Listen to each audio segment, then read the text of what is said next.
저쪽 민족 여자애들을 만났다가 잘못 헤어지기라도 하면은 굉장히 큰 봉변을 당하게 된다. 뿅.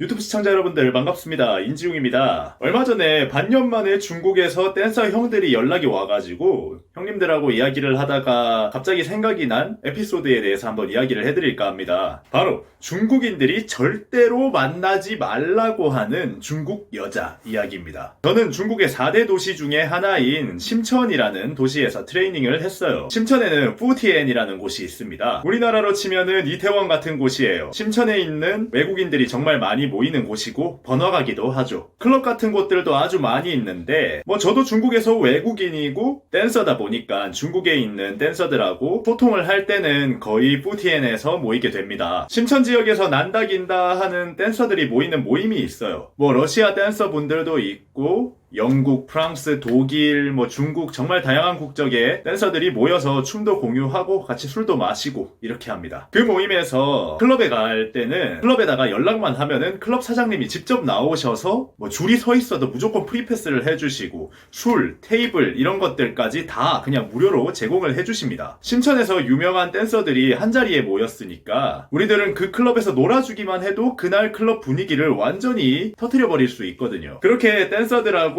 클럽에서 놀다 보면은 정말 클럽 안에 있는 사람들이 많이 꼬이게 됩니다. 중국인들은 이 사람이 마음에 들거나 친구가 되고 싶다 아니면 너무 예쁘다 이러면은 눈치 보지 않고 정말 거침없이 들이밀거든요. 그냥 갑자기 다가와서 야 너 멋지다 너랑 친구하고 싶어 네가 마음에 들어 이런 식으로 다가와요. 여자애들 같은 경우도 남자애가 마음에 들거나 하면은 그렇게 많이 재지도 않고 그냥 바로 좋다고 이야기를 하죠. 내 울타리 안에 있는 사람이 많아야지 된다라고 하는 문화가 있어서 그렇다고 합니다. 여튼 그날에도 그렇게 춤을 추고 있는데 진짜 과즙미가 팡팡 터지는 너무너무 제 스타일의 여성분이 저한테 다가오셔서 너가 춤추면서 웃을 때 그 미소가 너무 좋아 이러면서 자기랑 술을 마시자고 하더라고요. 와 나한테도 이런 날이 오는구나 이러면서 대화를 하고 있는데 갑자기 옆에 있던 한쪽 댄서 형이 표정이 싹 안 좋아지면서 저한테 잠깐만 따라와서 얘기 좀 하자 이렇게 이야기를 하는 거예요. 그래서 따라갔더니 아무래도 저 여자를 가까이 하지 않는 게 좋을 것 같다. 내가 보기엔 저 여자 장족이야 이렇게 얘기하는 거예요. 제 입장에선 아니 그게 뭔 소리야 이렇게 되죠. 그랬더니 너가 중국을 잘 몰라서 그렇다. 보통 문신을 좋아하는 애들이면 팔이나 목에도 다 문신을 하게 돼 있는데 저 여자는 오직 등판에만 문신을 가득 채워놨다. 아무래도 장족 여자 같다. 너가 가서 고향이 어디냐고 한번 물어봐라. 아마 광서에서 왔다고 할 거다. 광서 출신이라고 하면은 적당히 얘기해주다가 너의 외신, 즉 전화번호를 주지 말고 눈치껏 빠지는 게 좋을 것 같다. 이유는 나중에 자세히 얘기해줄게.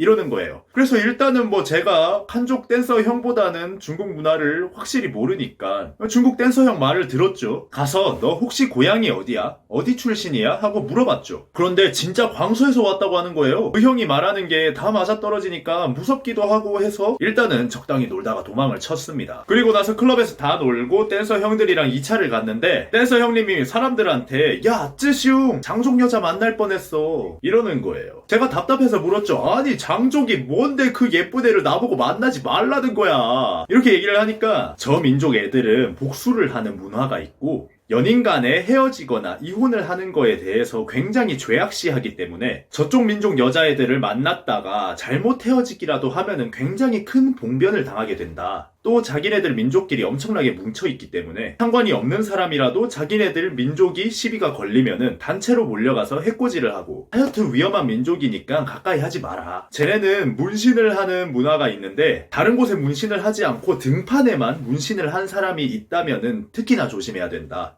너 정말 큰일 날 뻔했다. 그러더라고요. 남편이 바람이 났는데 남편의 내연녀를 염산 테러를 하고 남편을 찌른 뒤에 자기도 같이 자결을 한다던가 남편의 내연녀를 사람들을 우르르 몰고 가서 길거리에서 발가벗긴 뒤에 죽을 때까지 때린다던가 그런다고 하더라고요. 그래서 제가 물었죠. 아니 패싸움 나면 우르르 몰려가는 거는 한족도 그렇게 하고 자기 민족 챙기는 거는 중국인들 특징 아니냐 라고 하니까 아니다 한족은 그렇게까지 심하지 않다. 중국인들한테 그런 이미지가 박힌 거는 해외 해외 토픽이나 이런 거에 뉴스들이 많이 나오기 때문에 그런 건데 대부분의 경우 소수민족 애들이 그렇게 한다 이렇게 얘기를 하는 거예요. 저는 개인적으로 그 상황이 그렇게 탐탁지 않았어요. 분명히 제가 걱정이 돼서 해주신 말씀이겠지만 뭔가 같은 나라 안에서 민족별로 차별을 하고 있다라는 느낌이 들더라고요. 우리나라에서도 경상도 남자가 과묵하다 이렇게 얘기를 하지만 제가 경상도 남자거든요. 부산 출신입니다. 그런데 저 전혀 과묵하지 않거든요. 뭐 전라도 여자가 음식을 잘한다 이러겠지만 모든 전라도 여자가 음식을 잘하는 건 아니겠죠.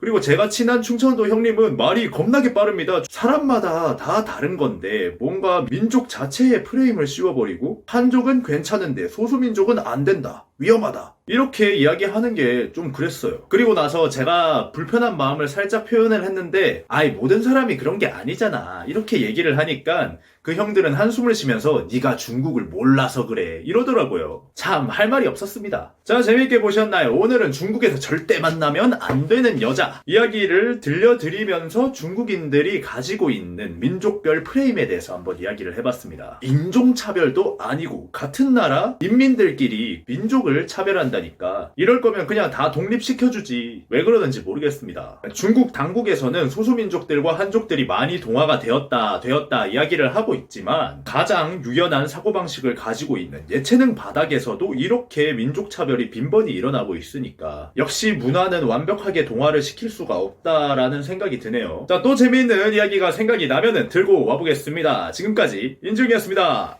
감사합니다.